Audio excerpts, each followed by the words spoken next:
তা যাই হোক, আমরা যেখানে দাঁড়িয়ে আছি এটা হারাম শরীফের চত্বর। এখানে একটা ইবাদত করলে কত নাকি?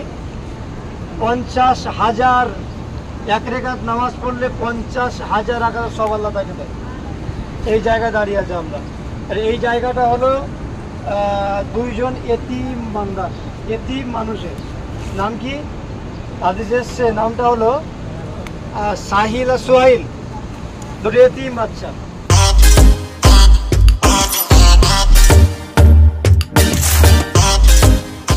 মদিনার ছেলেরা যারা আছে, যারা লাইব্রেরি দেখতে চান মদিনা শরীফ, এরকম জায়গায় যেতে লাইব্রেরি আছে, আপনার ইচ্ছা মতো একটু ঘুরে নেবেন ওখানে, বুঝতে পারলেন? মহিলারা সবাইকে নিয়ে উঠতে দেবে না ওখানে। তা যাই হোক, আমরা যেখানে দাঁড়িয়ে আছি এটা হারাম শরীফের চত্বর। এখানে একটা ইবাদত করলে কত নাকি? 50,000। এক রেখাত নামাজ পড়লে 50,000 রাকাত সব আল্লাহ তাকে দেয়। এই জায়গায় দাঁড়িয়ে আছে আমরা। আর এই জায়গাটা হলো দুইজন এতিম বান্দার, এতিম মানুষের নাম কি হাদিসে এসছে, নামটা হলো সাহিল আর সোহাইল, দুটো এতিম বাচ্চা। ওই জায়গাটা এতিম বাচ্চা নবী যখন এখানে এসেছিল, আসার পরে একটা মসজিদ করে এরকম করে নিয়ত করলো। দুটো বাচ্চা ছুটে এসে বললেন যে আমরা এতিম, আমাদের এই জায়গাটা মসজিদে দান করতে চাই। বলুন সুবহানাল্লাহ। আল্লাহ নবী, তোমরা তো এতিম, তোমাদের জায়গা আমি নেবো না। অনেক বলা করার পরে জায়গাটা নিয়েছিল এবং বিনিময়ে অর্থ দিয়েছিল, টাকা দিয়েছিল। ওই দুটো বাচ্চা আবার ওই টাকাগুলো, অর্থগুলো আবার নবীর হাতে তুলে দিয়েছিল। বলুন সুবহানাল্লাহ। সেই দুটো এতিম বাচ্চা জায়গা। এরপরে যারা দেখেছেন, আজান হচ্ছে দেখেছেন আজান, ওইখানটা ছিল হযরত আবু আইয়ুব আনসারী হুজুরের বাড়ি।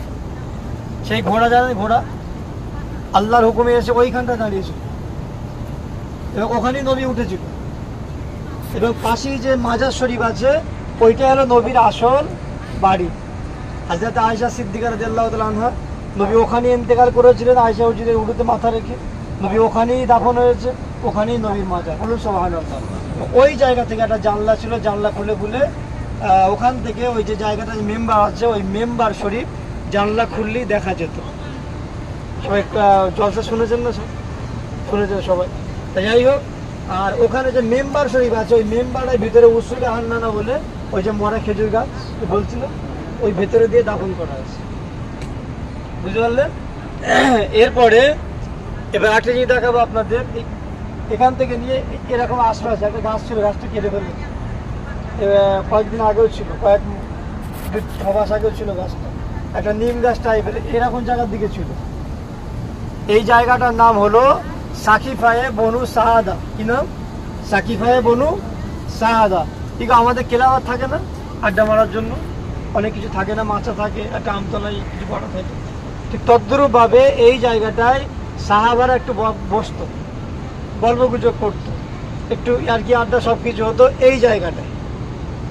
আমার কথা কি বুঝতে পারলেন? যখন হযরতে মুহাম্মদ সাল্লাল্লাহু আলাইহি ওয়াসাল্লাম যখন ইন্তেকাল করলেন, হযরত আবু বকর সিদ্দিক এখানে ছিলেন না, তিনি মায়ের সাথে দেখা করতে গিয়েছিলেন। এর দ্বারা প্রমাণিত যারা সব থেকে যাদের বেশি ভালোবাসে, মহব্বত করে, ইন্তেকালের সময় সে কাছে থাকে।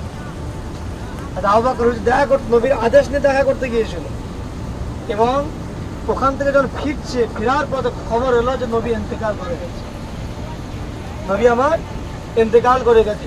হযরত মানে এই খবরটা শুনে কিছু সাহাবা চিক মেরে হার্ট অ্যাটাক করে মারা গেছে, 5-6টা সাহাবা, নাম আছে আমার খেয়াল নেই। যাই হোক, এরপরে হযরত ওমর ফারুক আর থাকতে পারলেন না, ন্যাঙ্গা তরবারি বার করলেন এই জায়গাটায়। তরবারি বার করে মানে উলঙ্গ, মানে মাথা পাগল অবস্থায় ঘুরছে যে কে বলছে নবী মরে গেছে। যদি কেউ বলে নবী মরে গেছে, এই তরবারি দিয়ে তার গর্দন আউট করে দেবো। হযরত ওমর একদম বীর পালোয়ান ছিল, যেরকম শক্তিশালী, সেরকম অর্থশালী, ক্ষমতাশালী, এক কথায় সব গোটা মদিনাবাসীরা কাঁপত। ওমর যেটা বলবো সেটা করেই ছাড়ে। এই জায়গাটায় তরবারি নিয়ে ঘুরছে, এমন টাইমে হয়তো আবু বকর হুজুর আসলেন এবং পরিস্থিতি দেখলেন। পরিস্থিতি দেখার পরে তিনি আস্তে আস্তে সবাইকে বোঝালেন। বোঝানোর পরে আস্তে আস্তে আস্তে আস্তে আস্তে আস্তে করে হারাম শরীফে মেম্বারে উঠে একটা কোণে আয়াত পড়লেন। আয়াতের মানে কি? যে দুনিয়ায় সবাই আসবে, সবাই মরণ হবে, কি নবী যেই হোক সবার মরণ হবে, আমরা যারা এসেছি আমাদেরও মনে হলো এরকম একটা আয়াত ওইখানে গিয়ে তেলাওয়াত করলেন। এই আওয়াজটা শোনার পরে সমস্ত সাহাবারা মেনে নিলেন এবং হযরত ওমরে ফারুক তরবারিটা ফেলে দিলেন। বলুন সুবহানাল্লাহ। এরপরে নবীজিকে দাফন কাফন হবে, সারা দুনিয়া রোল উঠে গেল। কেন হবে না বলেন? দেখতে শুনতে কেমন ছিল নবী? আগে বলেছিলাম না মক্কা শরীফে 100 ভাগ, 100 ভাগটাকে এক ভাগকে আল্লাহ বাছাই করলেন, 4 ভাগে ভাগ করলেন। 4 আনা দিয়ে আল্লাহ বানালেন গোটা পৃথিবীর মানুষ, আদম আলাইহিস সালাম থেকে নিয়ে আখির জামান নবীর একদম শেষ পর্যন্ত 4 আনা। আর 4 আনা দিয়ে বানালেন কাকে? হযরত নবী ইউসুফ আলাইহিস সালাতু ওয়াস সালাম। আর বাকি থাকছে কত? 8 আনা। আমার কথা বুঝতে পারছেন না? পারছেন না? এই 8 আনা দিয়ে আল্লাহ পাক 3 নবীকে বানালেন। বলুন সুবহানাল্লাহ। যারা একবার দেখেছে আর থাকতে পারে না, এত সৌন্দর্য। আর জান্নাত আল্লাহ কিরকম সৌন্দর্য হবে? 99 ভাগ সৌন্দর্য আল্লাহকে জমা রেখেছে। কথা বুঝতে পারলেন? এরপরে নবীজিকে যারা একবার দেখেছে তারা পাগলের মতো হয়ে গেছে। নবী ইন্তেকালের কথা শুনে এবারে সবাই মিলে খাওয়া দাওয়া, নামাজ কালাম, বাচ্চারা দুধ খাওয়া, স্ত্রীদের সব বন্ধ করে দিয়েছিল। কদিন? 3 দিন। নামাজ, আজান, খাওয়া দাওয়া, উনুন জ্বালা সব বন্ধ। 3 দিন। আর আমি একদিন না খেয়ে থাকতে পারি আমরা? কত কষ্ট হয় বলেন? আর নবীর ভালোবাসা 3 দিন সেইভাবে চলে গেছে। 3 দিন পর নবী মারা গেছে সোমবার, বুধবারে নবী দাফন হবে। এরকম টাইমে যখন দাফন হতে যাবে নবীর জাবান করে পিটপিট করে নড়ছে। আল্লাহু আকবার। হযরত আবু বকর সিদ্দিক বলছে নবী সারা জীবন কেঁদে গেছে, আবার মৃত্যুর পরেও কাঁদবে, আর আমরা দাফন করে এসে স্ত্রী নিয়ে ঘর সংসার করবো, এটা হতে পারে না। তা তিনি আল্লাহ পাকের নবীজিকে আদেশ করে এবং আল্লাহর কাছে বললেন যে আমার জীবন যদি এবার দান করলাম। হাত ওমরে ফারুক তিনিও দান, সবাই দান করলেন।